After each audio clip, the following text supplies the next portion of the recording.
Manda dan Dewi menurut saja. Namun ternyata bukan rumah Anton yang dituju. Kedua lelaki ini justru menghentikan kendaraan mereka. Semuanya kini berubah kelam bagi Manda, sebut saja begitu nama gadis berusia 17 tahun ini. Ia kehilangan kehormatannya sebagai seorang perempuan lewat cara yang memilukan. Manda dinodai oleh seorang lelaki yang baru saja ia kenal. Peristiwa keji itu juga dialami oleh sahabat karib Manda, Dewi.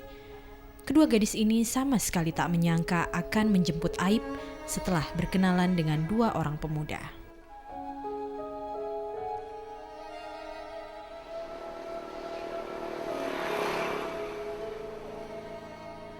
Sejak kecil Dewi dan Manda sudah berteman baik. Rumah mereka di desa Katulampa, Bogor memang berdekatan. Tak heran dua gadis belia ini kerap menghabiskan waktu bersama. Biasanya Dewi dan Manda hanya bermain di sekitar lingkungan tempat tinggal mereka. Namun sore itu dua gadis ini ingin berjalan-jalan ke sebuah pusat perbelanjaan di kota Bogor.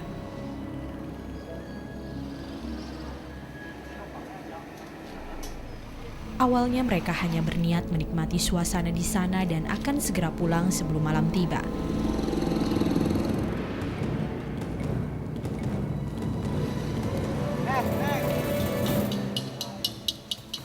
Namun sebuah perkenalan menahan keduanya lebih lama di sana. Dewi dan Manda berkenalan dengan dua orang lelaki, Anton dan Rudi. Dia ngajakin kenalan, terus beli makanan.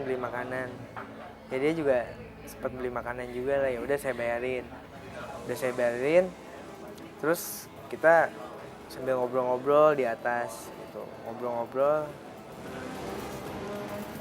Meski baru berjumpa, Anton dan Rudi telah berani mengajak kedua gadis ini untuk bertandang ke rumahnya. Manda dan Dewi menurut saja. Namun ternyata bukan rumah Anton yang dituju. Kedua lelaki ini justru menghentikan kendaraan mereka di depan sebuah penginapan. Kedua gadis lugu ini tak menyadari bila Anton dan Rudi tengah memasang perangkap untuk sebuah niat busuk. Mereka mengikuti kemauan keduanya karena percaya pada janji bahwa Anton dan Rudi akan mengantar pulang besok harinya. Anton dan Rudi memesan 2 kamar, satu untuk Anton dan Dewi, satu lagi untuk Rudi dan Manda.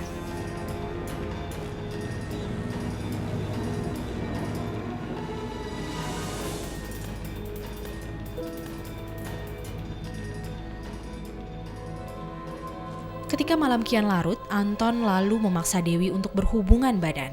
Namun niatnya untuk memperkosa terhalang karena Dewi sedang datang bulan. Tapi tetap saja Anton berusaha menuntaskan nafsu bejatnya dengan mencabuli korban. Ngajak mau melakukan gitu. Mbak sempat diancam nggak? Ya diancam bunuh. Pakai tangan. Mau dicekik. Dewi hanya bisa pasrah mendapat perlakuan biadab dari Anton. Malam itu ternyata bukan hanya Dewi yang menanggung kepedihan. Temannya Manda juga mengalami hal yang sama, bahkan lebih mengenaskan. Meski tengah datang bulan, Dewi harus melayani nafsu setan Anton. Sementara itu, di kamar lainnya, Manda juga harus menghadapi perlakuan yang tak kalah bejat. Malam itu ia bahkan harus kehilangan kehormatannya akibat ulah Rudi yang baru saja ia kenal. Tersangka mesen kamar lagi. Udah mesen kamar, saya pas keluar mau kabur ditarik sama dia. Katanya jangan, udah aja, ayo ikut sama saya, kata dia. Terus ikut, curhat doang kok, kata dia teh. Terus ikut ke kamar. Taunya dia pengen gitu, nyium-nyium gitu, sampai berapa kali saya berontak dari jam 9 sampai jam 3 saya udah capek, sudah nggak ada tenaga lagi, lalu kejadian gitu. Setelah kembali ke desanya, Manda dan Dewi segera melapor ke polisi. Tak lama berselang, Anton pun dapat ditangkap di kampungnya. Tapi Rudi yang melakukan perkosaan terhadap Manda justru berhasil menyembunyikan diri. Ia baru bisa ditangkap lebih dari 1 bulan setelah peristiwa itu di rumah orang tuanya.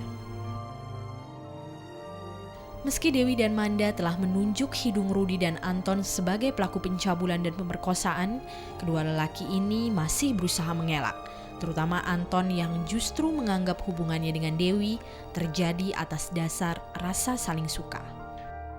Udah kamu yang jelas, nanti saya gampang datang lagi. Nah malam itu kejadiannya bagaimana? Kejadiannya kita sama-sama suka, pengaduan dia kita diperkosa. Pengakuan dia, namanya juga di sini saya udah nggak bisa banget, udah hancur saya. Kita ngomongin salah. Yang Anda lakukan dengan yang korban lakukan, menurut Anda apa? Ya jadi kan dia senang sama saya cium pun mau. Pengakuan dia enggak. Jadi kan dia nggak mau dari malu dari aibnya dia. Oke. Apa nama? Polisi tentu saja tidak begitu saja percaya. Mereka langsung membantah dalih Anton ini. Apalagi polisi juga telah mengantungi hasil visum dokter sebagai bukti. Salah seorang TSK ini pindah kamar, jadi menyewa kamar baru. Nah, disitulah terjadi suatu bujuk rayu untuk melakukan suatu upaya-upaya pemerkosaan dan pencabulan. Nah, tapi pada malam hari itu tidak terjadi karena salah seorang TSK itu menolak. Kemudian pada pukul 3 pagi itu dia coba lagi untuk melakukan. Nah, pada saat mau melakukan itu mereka dibarengi dengan tindak kekerasan dalam bentuk ancaman, dengan mengancam dengan menggunakan sebuah garpu, dan akhirnya peristiwa itu terjadi. Kemudian pada keesokan harinya